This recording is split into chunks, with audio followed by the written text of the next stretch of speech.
Hello everyone. तो NCERT सार संग्रह सीरीज के इस वीडियो में हम लोग डिस्कस करने वाले हैं क्लास 12th हिस्ट्री के चैप्टर मुगल शासक और उनका साम्राज्य के सारे इंपॉर्टेंट पॉइंट्स, मेमोरेबल पॉइंट्स। तो वीडियो में लास्ट तक बने रहें ताकि आपका ये चैप्टर अच्छे से कवर हो जाए और बहुत ही कम समय में हम लोग सारे इंपॉर्टेंट फैक्ट्स को देख लेंगे। तो हमारा चैप्टर है मुगल शासक और उनका साम्राज्य। इसमें पहला पॉइंट क्या है कि बाबर को फरगना से किसने भगाया। बाबर को फरगना से किसने भगाया? तो उज़बेकों ने भगाया। इसकी चर्चा एनसीईआरटी में मिलती है। दूसरा क्या इंपॉर्टेंट पॉइंट है? तो दूसरा इंपॉर्टेंट पॉइंट है कि हुमायूं कहाँ निर्वासित होकर रहने लगा। मीन्स जब उसको शेरशाह सूरी ने यहाँ से युद्ध में हराया तो वो भागा था, तो भाग के कहाँ रहने लगा था? तो ईरान के सफावी शासक के दरबार में रहने लगा था। कौन? तो हुमायूं। नेक्स्ट पॉइंट हम लोग क्या देखते हैं कि हुमायूं की पत्नी का नाम क्या था? तो नादिरा था। आगे के पॉइंट में हम लोग क्या देखते हैं कि अकबर ने हिंदू कुश पर्वत तक अपनी सीमा ले गया। मीन्स अकबर हिंदू कुश की पर्वत तक अपनी सीमा को ले गया था। मीन्स इतना लंबा उसका शासन था, इतनी क्षेत्र तक फैला हुआ था। आगे के पॉइंट में हम लोग देखते हैं कि बाबर किस भाषा को बोलता था? तो तुर्की भाषा को बोलता था। वहीं चगताई तुर्क स्वयं को किसके वंशज मानते थे? तो चंगेज खान के वंशज मानते थे। वहीं नेक्स्ट पॉइंट आप देखेंगे तो मुगल इतिहास के बारे में कह रहा है कि मुगल इतिहास में फारसी भाषा में लिखा गया था। मीन्स मुगल का जो भी इतिहास लिखा, जिस लेखक ने भी लिखा, वो फारसी भाषा का इस्तेमाल करते थे। मुगलों की मातृभाषा क्या थी? वो अलग थी, वो तुर्की थी। क्योंकि मुगल चुगताई मुल्क के थे या अपने आप को मानते थे कि वो चुगताई मुल्क के हैं, इसलिए तुर्की को वो मातृभाषा के रूप में रखे थे। वहीं अकबर ने फारसी को दरबार की मुख्य भाषा बनाया। आगे हम लोग क्या देखते हैं इसमें कि फारसी प्लस हिंदवी मिल करके ही उर्दू बनता है। तो अगर आपसे पूछेगा कि उर्दू का कंपोजिशन क्या है तो आप बोलेंगे फारसी प्लस हिंदवी। नेक्स्ट स्लाइड में हम लोग देखते हैं कि अकबरनामा के बारे में चर्चा है कि अकबरनामा किस भाषा में लिखा गया? तो फारसी भाषा में लिखा गया था। अकबरनामा फारसी भाषा में लिखा गया। वहीं बाबरनामा की बात करें तो ये तुर्की में लिखा गया और बाद में फारसी में भी इसका अनुवाद हुआ था। तो अगर आपसे पूछेगा कि बाबरनामा किस भाषा में लिखा गया? तो तुर्की में। वहीं अकबरनामा फारसी में। मुगलों ने रामायण और महाभारत को फारसी में अनुवाद कराया था। तो याद रखिएगा, अगर पूछेगा कि मुगल किस हिंदू ग्रंथ को फारसी में अनुवाद करवाया, तो रामायण और महाभारत को। नेक्स्ट पॉइंट हम क्या देखते हैं कि महाभारत के अनुवाद को रज्यनामा भी बोलते हैं। वहीं अकबर की पसंदीदा शैली क्या थी? तो नस्तलिक थी। काफ़ी इंपॉर्टेंट क्वेश्चन है कि अकबर की पसंदीदा शैली नस्तलिक थी। क्वेश्चन इन सारे पॉइंट से बनता है, इसलिए आप इसको अच्छे से देखें। और मुगल एम्पायर को 100% कंप्लीट करने के लिए 12th के एनसीईआरटी का हेल्प लेना भी बेहद ज़रूरी है, क्योंकि क्वेश्चन तो एनसीईआरटी से ही बनेगा। कश्मीर के मोहम्मद हुसैन को अच्छे से नस्तलिक शैली लिखने के लिए अकबर ने उसे जरीन कलम दिया था, मतलब सोने की कलम से नवाजा था। जरीन कलम, ठीक है। किसको नवाजा था? तो मोहम्मद हुसैन को। वो कहाँ का था? कश्मीर का था। नेक्स्ट पॉइंट में आप देखेंगे कि ईरानी कलाकार मीर सैयद और अब्दुस समद को हुमायूं दिल्ली तक साथ देने को कहा था। मीन्स ईरानी कलाकार मीर सैयद और अब्दुस समद को हुमायूं को दिल्ली तक साथ देने को कहा गया। मीन्स दिल्ली तक हुमायूं का साथ दिया था ये दो व्यक्ति। कौन? मीर सैयद और अब्दुस समद। ये दोनों कौन थे? तो ईरानी कलाकार थे। अब हम लोग नेक्स्ट स्लाइड में चलते हैं, जहाँ हम और भी इंपॉर्टेंट फैक्ट्स को देखेंगे। तो गुलबदन के बारे में चर्चा है कि गुलबदन कौन थी? तो हुमायूं की बहन थी। गुलबदन ने बाबर और हुमायूं के समय के अपने संस्करण नहीं, संस्मरण को लिपिबद्ध करके अब्दुल फजल की मदद की। मतलब ये दोनों दौर को कुछ ना कुछ देखी होगी, इसलिए उसने इन संस्मरणों को, अपने स्मरण को लिपिबद्ध करके अबुल फजल को अकबरनामा लिखने में हेल्प किया। आगे हम लोग अबुल फजल के बारे में देखते हैं कि अबुल फजल का पालन पोषण कहाँ हुआ था? तो आगरा में हुआ था। मीन्स पला बढ़ा आगरा में। वह किस किस चीज़ का जानकार था? तो अरबी। इस पॉइंट से काफ़ी क्वेश्चन बनता है भाई। अरबी, फारसी, यूनानी दर्शन और सूफीवाद का जानकार था। कौन? अबुल फजल। नेक्स्ट पॉइंट हम क्या देखते हैं कि वो दकियानूसी उल्मा के विचारों का विरोधी था। तो ये भी पॉइंट एक इम्पॉर्टेंट बनता है कि अबुल फजल किसके विचारों का विरोधी था? तो दकियानूसी उल्मा के विचारों का विरोधी था। ये सब एनसीईआरटी का पॉइंट है। वह चिंतक भी था और प्रभावशाली विवादी भी था। मीन्स वाद विवाद में निपुण था।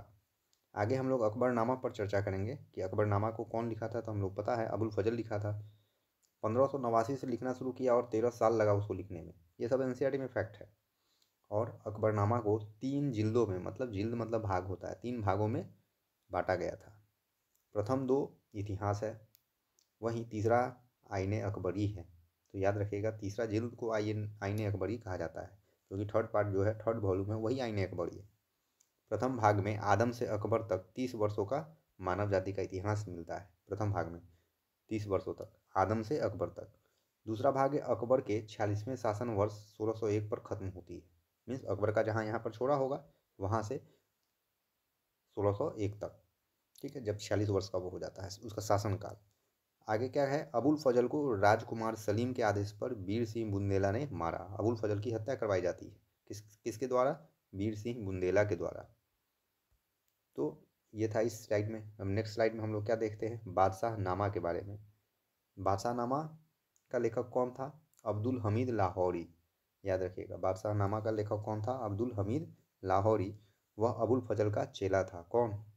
लाहौरी अबुल फजल का चेला था। इसे शाहजहां ने लिखवाया, किसे? बादशाह नामा को। और यह क्या है? सरकारी इतिहास है, मतलब सरकारी इतिहास जो मुगल का कार्यशैली का इतिहास रहा होगा इसके बारे में इसमें चर्चा है। इसके भी 3 भाग हैं। प्रत्येक भाग 10 चंद्र वर्षों का ब्यौरा है। प्रत्येक भाग में 10 चंद्र वर्षों का ब्यौरा मिलता है। लाहौरी ने बस प्रथम 2 भाग लिखे थे। तीसरा भाग लिखने वाला इतिहासकार कौन था? वारिस था। तीसरा भाग किसने लिखा? वारिस। लाहौरी ने बादशाह को के शासन, मतलब 1627 से 1647 के पीरियड के पहले 2 दशकों पर पहला व दूसरा भाग लिखा था। मीन्स 20 साल का अवधि। इन दोनों में बाद में वजीर सादुल्ला खान ने सुधार किया। मतलब लिखा गया तो एडिटिंग का काम सादुल्ला खान ने किया था। अवध नवाब ने 1799 में जॉर्ज तृतीय को सचित्र बादशाहनामा भेंट किया। अब यह भी क्वेश्चन बन सकता है कि अवध के नवाब ने 1799 में बादशाहनामा किसे भेंट किया? तो जॉर्ज तृतीय को भेंट किया। नेक्स्ट पॉइंट क्या हम लोग देखते हैं, अकबरनामा और बादशाहनामा सर्वप्रथम एशियाटिक सोसाइटी द्वारा प्रकाशित किए गए। ठीक है, तो एशियाटिक सोसाइटी द्वारा प्रकाशित किया जाने वाला कौन सा किताब था सर्वप्रथम? अकबरनामा और बादशाहनामा।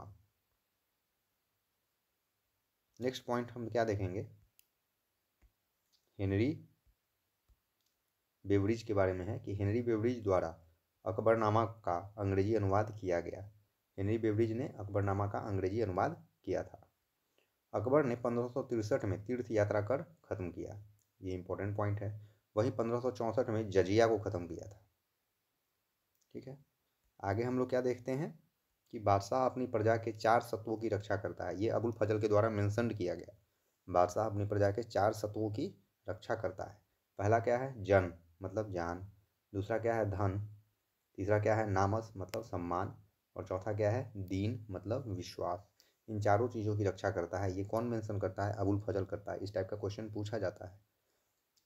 आगे हम लोग क्या देखते हैं कि 1648 में 1648 में नई राजधानी शाहजहानाबाद ट्रांसफ़र हुआ आगरा से।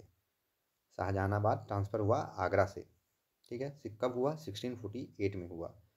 अब आगे हम लोग क्या देखेंगे, मुगल वर्ष में 3 मुख्य त्यौहार मनाए जाते थे। ये भी पूछ सकता है, मुगल वर्ष में कितने त्यौहार मनाए जाते थे? 3 मुख्य त्यौहार मनाए जाते थे। पहला क्या है? पहला और दूसरा कि सूर्य वर्ष और चंद्र वर्ष के आधार पर राजा का जन्मदिन मनाया जाता था, आयोजित किया जाता था। वहीं वसंत आगमन पर फारसी नव वर्ष माने नवरोज को भी मनाया जाता था। तो ये 3 पर्व मनाए जाते थे मुगल काल में। नेक्स्ट स्लाइड में हम लोग क्या देखते हैं, उपहार से संबंधित जानकारी दिया गया है जो मुगल वंश में जुड़ा है। उपहार व पदवी, उच्चतम मंत्री को दिया जाने वाला पदवी। ठीक है, उपहार व पदवी। पहला क्या कर रहा है? आसफ खां। शुरू हुआ शासक सुलेमान के मंत्री से। आसफ खां शुरू हुआ सुलेमान के मंत्री से। वहीं औरंगजेब ने अपने 2 अभिजातों को मिर्जा की उपाधि दी थी या पदवी दी। वो कौन कौन थे? जय सिंह और जसवंत सिंह। जय सिंह और जसवंत सिंह को मिर्जा की उपाधि या पदवी दी गई थी। किसके द्वारा? तो औरंगजेब के द्वारा। ये इंपॉर्टेंट है। वहीं मीर खान ने अपने नाम में औ लगाने के लिए, मतलब मीर खान में औ लग जाएगा तो अमीर खान बन जाएगा, तो अमीर खान करवाने के लिए औरंगजेब को 1 लाख रुपया देता है। ठीक है, कौन देता है? मीर खान। वहीं खिल्लत के बारे में कह रहा है अन्य उपहार, मतलब ये सब उपहार हम लोग पढ़े, पदवी या उपहार जो भी है, अब अन्य उपहार क्या हो सकते हैं, तो अन्य उपहार है खिल्लत मतलब जामा, राजा का पहना हुआ, राजा का पहना हुआ कपड़ा, सरप्पा, पद्म मुरस्सा। ठीक है, तो ये सब अन्य उपहार हैं। आगे हम लोग क्या देखेंगे, आसफ खान ने टॉमस रोको की भेंट की हुई अंगूठी को वापस लौटा देता है, उसे सस्ता लग जाता है ये चीज़। किसको, आसफ खान को। तो टॉमस रो जो अंगूठी रिंग उसको देता है, उसको वापस लौटा देता है। आगे क्या कह रहा है, शाहजहानाबाद का हृदय चांदनी चौक का नक्शा किसने तैयार किया, तो जहां आर ने बनाई थी, जहां आर ने बनाई थी मीन्स उसका नक्शा चांदनी चौक का। आगे के पॉइंट में हम लोग क्या देखते हैं, हुमायूं नामा के लेखक गुलबदन बेगम थी। इसमें क्या है हुमायूं नामा में, तो इसमें मुगलों की घरेलू बातें लिखी गई हैं। गुलबदन तुर्की और फारसी की जानकार थी। ठीक है, गुलबदन को किन किन चीज़ों की जानकारी थी, किन किन भाषाओं की, तो तुर्की और फारसी की। शाही सेवा में नियुक्त होने वाला प्रथम व्यक्ति राजा भारमल कछवाहा था। शाही सेवा में नियुक्त होने वाला प्रथम व्यक्ति राजा भारमल कछवाहा था।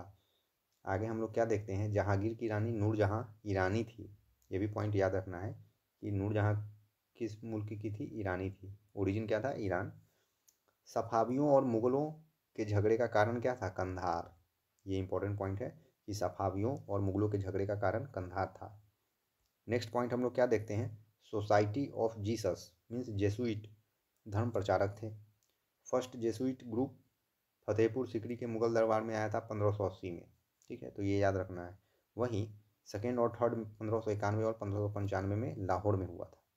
ठीक है, मीटिंग था एक रिलीजियस आयोजन जिसमें डिस्कशन वाद विवाद होता था। तो ये जेसुइट के बारे में है।